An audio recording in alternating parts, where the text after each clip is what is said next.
फटे सूखे सिसकते होठों की मुस्कान बन जाना।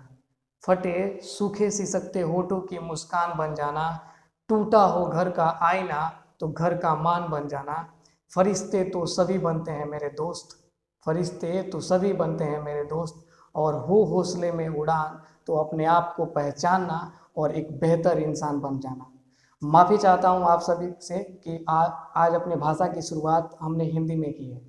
कुछ बातें ही ऐसी हैं, कुछ भावनाएं ही ऐसी हैं जिसे कि बहुत सोचने के बाद, बहुत प्रयास करने के बाद हमें ऐसा लगा कि हम अगर हम हिंदी में अब इस चीज़ को साझा करें तो शायद थोड़ा बेहतर तरीके से साझा कर पाएँ, क्योंकि हम इंग्लिश सीख रहे हैं, इंग्लिश बोलना सीख रहे हैं। हो सकता है कि थोड़ी सी त्रुटियां हो जाए, और जिस व्यक्तित्व के बारे में हम आज आप लोगों के सामने बात करने आए हैं, उस व्यक्तित्व के बारे में हम अपने दिल से नहीं चाहते हैं कि कोई भी त्रुटि थोड़ी सी भी हो। तो अगर इस वीडियो में भी आपको थोड़ी सी भी त्रुटि कहीं से मिलती है तो आप क्षमा करेंगे हमें। हम भी प्रयास कर रहे हैं कि अपना तरफ से पूरा बेस्ट दें, अपने तरफ से पूरा अच्छा दें, कि अपने तरफ से पूरे वाक्यांश को अच्छा कर सकें, जिससे कि आप तक अपनी भावनाओं को अच्छा तरह से पहुंचा पाएं। जी हाँ, आज एक बहुत ही खास दिवस है हमारे लिए, हम सब के लिए, हम सभी भारतीयों के लिए। आज बहुत ही खास दिवस है। खास दिवस इसलिए है क्योंकि इस दिवस एक ऐसे ऐसे व्यक्तित्व की पुण्यतिथि है जो कि भारत का शान है, भारत का मान है, भारत का अभिमान है। यस, हम बात कर रहे हैं अब्बू पाकी जेनी एपी अब्दुल कलाम की, यानी कि हम बात कर रहे हैं एपीजे अब्दुल कलाम की। सलाम है कलाम सर आपको, आपकी भावनाओं को, आपके विचारों को, आपके उन सारे आदर्शों को जिसने हमें चलना सिखाया है, जिसने हमें एक नई जज्बा दी है, जिसने हमें एक मतलब नया व्यक्तित्व दिया है, नया सोच दिया है कि हम नई तरह से अपने जीवन को कल्पना कर सकते हैं, नई तरह से अपने जीवन को सजा सकते हैं, नई तरह से अपने जीवन को और भी ज़्यादा कामयाब बना सकते हैं।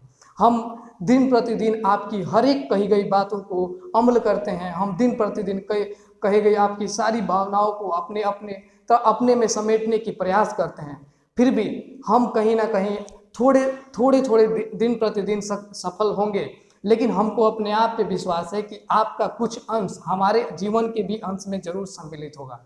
आपका कुछ भावनाएं हमारे जीवन की कुछ भावनाओं को जरूर प्रेरित करेंगी।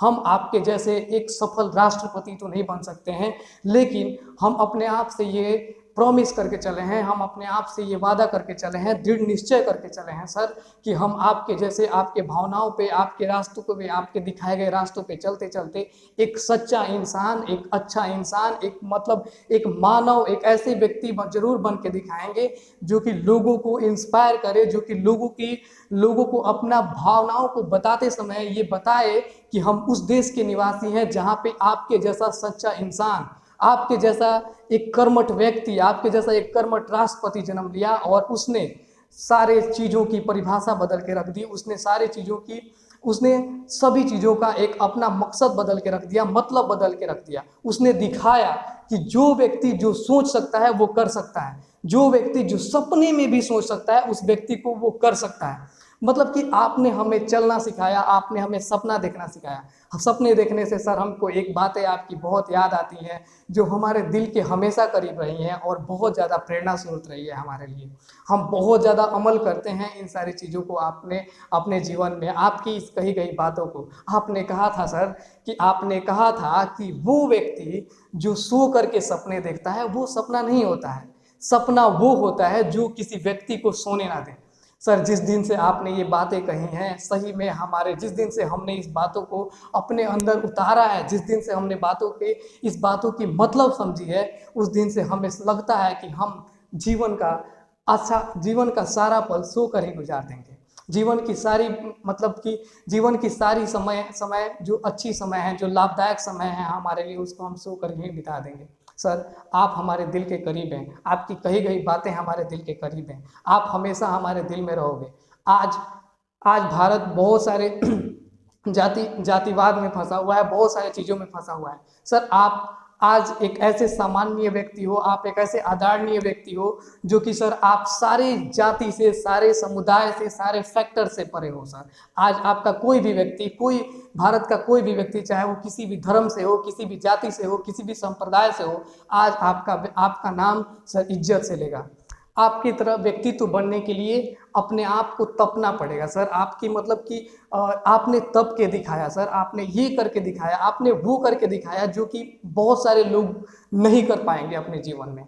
बहुत सारे लोग नहीं समझ पाएंगे आपकी बातों को सर। तपने से याद आया कि आपने कहा था कि अगर तुम सूर्य की तरह तपना चाहते हो, अगर तुम सूर्य की तरह चमकना चाहते हो, तो सबसे पहले तुम सूर्य की तरह तपना सीखो, सबसे पहले तुम सूर्य की तरह जलना सीखो। सर ये आपकी कही गई बातें हमें बहुत ज़्यादा इंस्पायर करती हैं सर। हम अब ये मोटिवेशन देते हैं, ये बातें हमें अब एक सकारात्मक ऊर्जा की तरफ ले जाती हैं। हम अगर किसी भी समय अपने आप को सर अगर नकारात्मक विचार में घिरा हुआ पाते हैं, तो हम आपकी बातों को सोचते हैं और सोचते हैं इस बात को कि सर आप जब जिए होंगे, आप जब कठिन समस्या, कठिन मेहनत करके आप इस मुकाम पे पहुंचे होंगे कि आपने जीवन का परिभाषा बदल दिया। आपने ये दिखा दिया कि एक व्यक्ति, एक छोटे व्यक्ति, एक नाविक का पुत्र जो है वो भारत का राष्ट्रपति बन सकता है। ये शब्द कहने में हमें थोड़ा टाइम नहीं लगा सर, कि आप एक नाविक का बेटा जो है वो भारत का राष्ट्रपति बन जाता है। लेकिन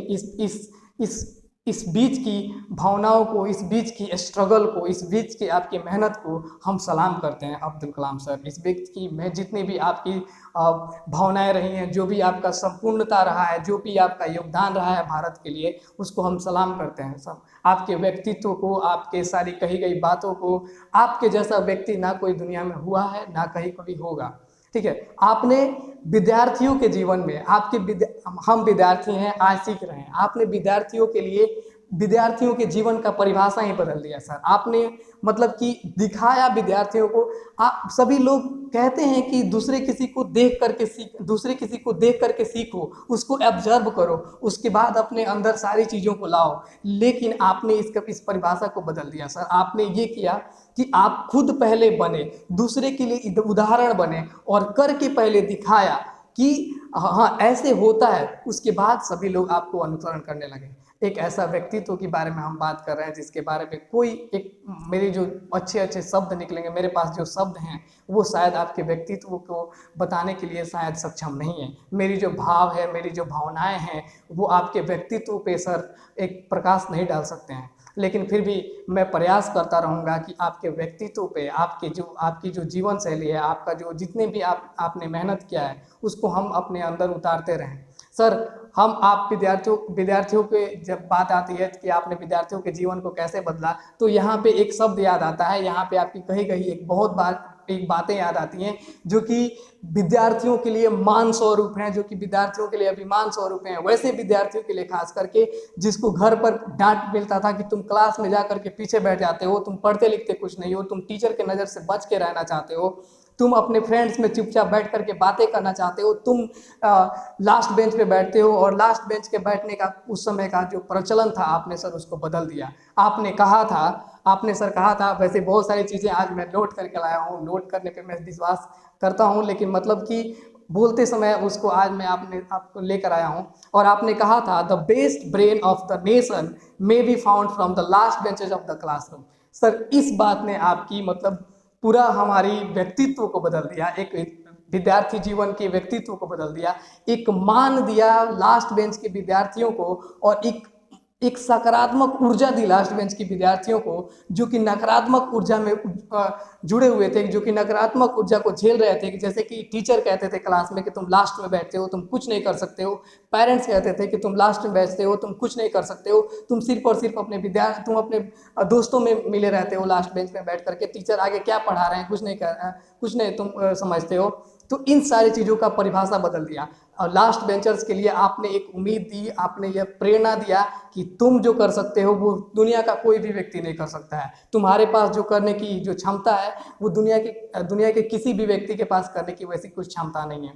तुम्हारे पास जो कैपेबिलिटी है, एक विद्यार्थी, एक आगे बैठे हुआ, आपने बताया सर कि एक विद्यार्थी आगे बैठ कर के सिर्फ और सिर्फ टीचर की बातों को सीख सकता है, लेकिन लास्ट बेंच की एक विद्यार्थी वो सारी गुणों को सीख सकता है जो कि अपने दोस्त के साथ जिया है। साथ साथ वो ये भी सीख सकता है कि वो क्लास में क्या चीज़ें पढ़ाई जा रही हैं, उसको वो प्रैक्टिकल कर सकता है, वो अपनी दिमाग को और ज़्यादा एक्सपेंड कर सकता है और ज़्यादा चला सकता है। आपने ऐसी बहुत सारी बातें, आपने आपकी बहुत सारी बातें जो हैं विद्यार्थियों के लिए जो सामान्य है सर, इसमें एक बात और हमें याद आती है आपकी कि आपने पहले ऐसे भारत के राष्ट्रपति हैं जो कि राष्ट्रपति भवन आप विद्यार्थियों के लिए खोल दिए थे। हम जहाँ तक हम पढ़े हैं, जहाँ तक हम सुने हैं, हमको पता है कि आपने विद्यार्थियों के लिए राष्ट्रपति भवन का द्वार खोल दिया था। आपने कहा था कि कोई भी विद्यार्थी जो है वो हमारे राष्ट्रपति भवन में आकर के मिल सकता है, हमसे अपनी बातों को रख सकता है।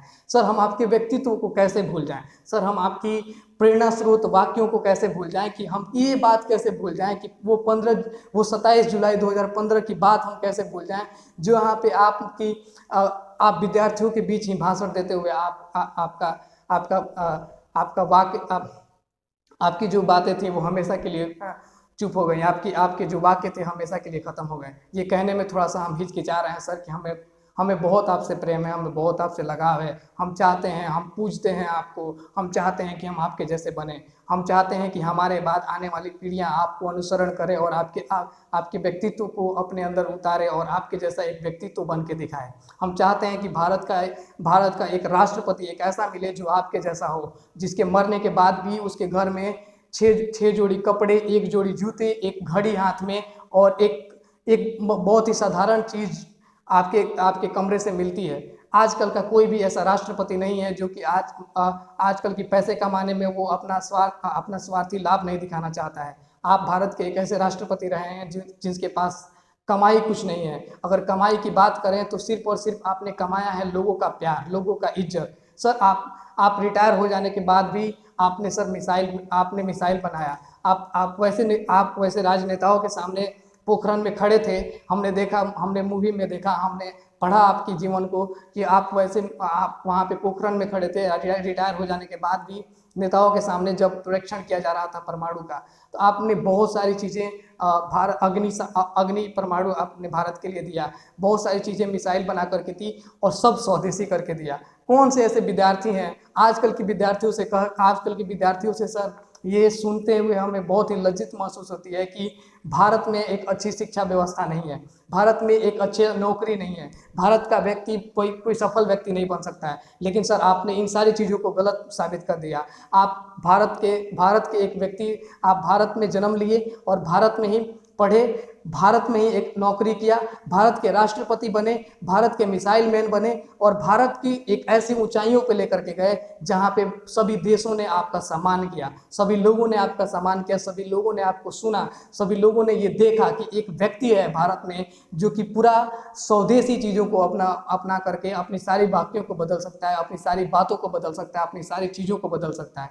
सर, सलाम है आपको, सलाम है आपकी जाज्बा को और सलाम है वैसे एक ऐसे व्यक्तित्व को जो कि मरते समय तक अपना जीवन जो है विद्यार्थियों के लिए सौंप कर गया। सर, आप पहले ऐसे राष्ट्रपति रहे हैं जो कि विद्यार्थियों के बीच आकर के उनको मोटिवेट करते रहे हैं, जो कि विद्यार्थियों के बीच आकर के उनको बताते रहे हैं कि जीवन क्या है, जीवन में सपना देखना क्या है, जीवन में चमकना क्या है, जीवन में अगर तुम लास्ट बेंच पे बैठते हो तो लास्ट बेंच पे बैठने की मतलब क्या है। सर, आप ऐसी बहुत सारी कहानियां हैं जो हम आपसे अगर बताना चाहें तो आप बताते रहेंगे। आप हमें इस संदर्भ में हमको एक कहानी याद आता है जो कि एक व्यक्ति से संबंधित है, जिस व्यक्ति का नाम है सृजनपाल सिंह। सृजनपाल सिंह एक वैसे व्यक्ति हैं जिस आपके मरते समय आप जिस स्टेज पे लास्ट बार भाषण देते समय गिर गए थे, उस समय आपके साथ थे। सृजनपाल सिंह कहते हैं कि जब हमारी अंतिम बात हुई थी एपीजे अब्दुल कलाम से, मैं उनके जैकेट में, मैं उनके ब्लेजर में माइक लगा रहा था ताकि वो उस समय भाषण देने जा रहे थे। और जब मैं माइक लगा रहा था, वो व्यक्ति हमसे हंसता हुआ बोला, how are you the funny guys. और मैंने हंसकर जवाब दिया, all is well sir and hope you are also fine. Then APJ Abdul Kalam ने मेरा पीठ थपथपाया और कहा, मैं तो हमेशा फाइन ही रहता हूँ।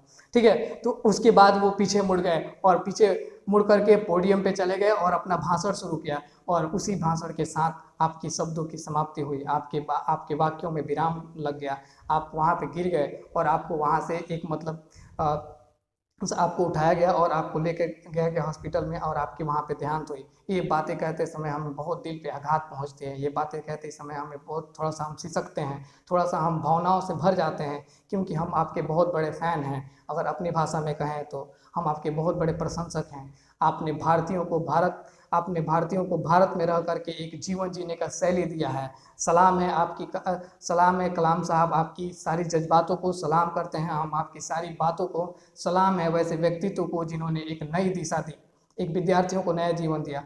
सभी लोग तो ये कहते फिरते हैं, सभी लोग तो ये कहते हैं कि विद्यार्थी हमारे देश के एक बहुत ही बड़े अभिन्न अंग हैं, जो कि मतलब कि हमारी जो कि भारत के एक भविष्य साबित हो सकते हैं। आपने इस बात को शामिल करके दिखाया। हम बात कर रहे हैं उस एपीजे अब्दुल कलाम के बारे में, जो कि अखबार बेच करके, इमली बेच करके, स्ट्रीट लाइट के नीचे पढ़ करके एक राष्ट्रपति का सफ़र तय करता है, एक मिसाइल मैन का सफ़र तय करता है। तो हम और आप कहाँ फंसे हुए हैं मेरे दोस्त? हमें भी अपने जज्बातों को, हमें भी अपने हौसलों को उड़ान देना होगा, हमें भी सोचना होगा उनकी तरह, हमें भी सपने देखने होंगे उनकी तरफ, हमें भी बनना होगा उनके तरफ, हमें भी दिखाना होगा कि एक एपीजे अब्दुल कलाम चला गया तो दूसरा एपीजे अब्दुल कलाम भी बन सकता है।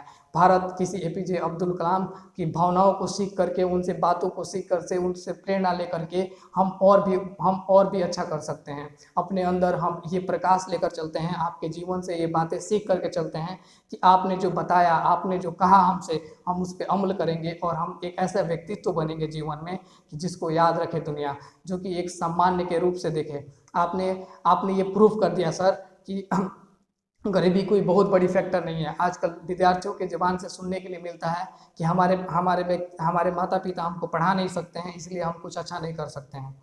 ये बातें गलत हैं। आपने इसको प्रूफ कर दिया कि नहीं, हम कैसे भी मतलब अब असुविधाओं में भी हम सुविधा कैसे ढूंढ सकते हैं, ठीक है। वह हम कैसे भी किसी भी परिस्थितियों से हम अपने भविष्य को बहुत अच्छे तरह से, भविष्य को बहुत अच्छा बना सकते हैं। हम एक ऐसा व्यक्तित्व बन सकते हैं जो कि कठिन समय से भी संघर्ष करके एक सफल इंसान बन सकता है। हम एक ऐसा व्यक्तित्व बनेंगे अपने जीवन में जिसको कि दुनिया याद रखेगी। हम एक ऐसा व्यक्तित्व बनेंगे जिसको कि दुनिया बहुत ही इज्जत से देखेगी, बहुत ही उदाहरण देगी हमारी आपकी तरह की। हम एक ऐसा भी व्यक्ति था जो कि एपीजे अब्दुल कलाम के मार्ग पे चलकर उनके जैसा कुछ बनने के लिए चाहा, उनके जैसा कुछ करना चाहा। तो हम यहीं तक अपनी बातों को रखते हैं और विराम करते हैं। कहने के लिए तो बहुत सारी चीज़ें हैं, बहुत सारी आपके जीवन की कहानियां हैं जो आप सभी से साझा कर सकते हैं। उम्मीद करते हैं आप सभी लोग, सबसे पहले धन्यवाद देना चाहते हैं आप सभी को, यहाँ तक आप हमको सुने। और जो भी त्रुटियां होंगी मेरे दोस्त, आप हमको मेरे कमेंट बॉक्स में ज़रूर बताइएगा। आपके कमेंट से हमें बहुत ज़्यादा उत्साह मिलता है, आपके कमेंट से हम बहुत ज़्यादा प्रफुल्लित होते हैं और रोज़ नया नया कुछ करने का हमें प्रेरणा मिलती है और हम रोज़ नया कुछ करने की चाहत रखते हैं। और इसी चाहत के साथ साथ हम आप लोग को भी कहना चाहते हैं कि आप एक हीरा हो, अपने आप को तलाशो। आप एक हीरा हो, अपने आप को तलाशो। कहाँ फंसे हो मेरे दोस्त? निकलो, उठो और जागो और देखो कि दुनिया कहाँ है, और अपने आप को उस दुनिया में सम्मिलित करो और आगे बढ़ो, ठीक है। तो ऐसे ही कुछ शब्दों के साथ हम विराम देना चाहते हैं और यहाँ पे अंत में कहना चाहते हैं कि एपीजे अब्दुल कलाम साहब, आप हमारे लिए आदर्श हैं, आदर्श थे और आदर्श रहेंगे। जय हिंद।